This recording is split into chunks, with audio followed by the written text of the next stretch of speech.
In 1898, the U.S. defeated Spain and took control of Puerto Rico. At first, Puerto Ricans everywhere celebrated, and the U.S. framed its intervention as liberation, claiming it was helping Puerto Ricans modernize and prepare for self government. But it wouldn't take long for the grim reality to set in. Puerto Rico was not liberated, but instead one large plantation under U.S. occupation.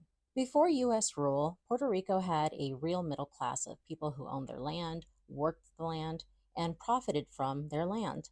The U.S. immediately imposed new taxes and economic rules. Their local currency was replaced, which right away devalued their own money.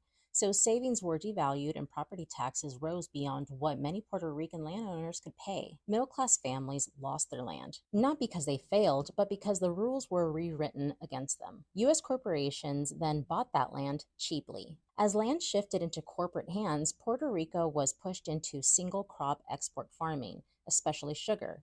This means that the land that had previously been used to grow diverse food crops for locals to eat was now converted into sugar plantations for export. When agriculture shifts to a single cash crop for foreign markets, there's no longer land or resources dedicated to growing the food the locals actually need to eat. This caused food production collapse. Many Puerto Ricans faced hunger and many more starved. At the same time, the U.S. framed itself as a benevolent guide, claiming it was helping Puerto Rico become independent while imposing U.S. laws, schools, language priorities, and even holidays.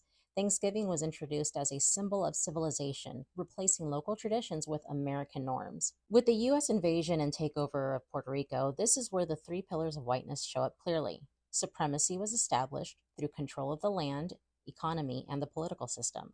Superiority was established when the U.S. presented white American culture as more advanced, more moral, and more quote unquote modern. Victimhood slash innocence was established through the claim of benevolence, the narrative of we helped them and removed their oppressor, while denying the harm it caused. Puerto Rico today is still a U.S. territory. They can't vote for the president, they have limited economic control, and there is ongoing poverty and migration. Many Americans don't even see it as part of the US, but instead another Latin American country that can't seem to get it together. In the book, The Open Veins of Latin America by Eduardo Galeano, he says, our defeat was always implicit in the victory of others. Our wealth has always generated our poverty by nourishing the prosperity of others, the empires, and their native overseers.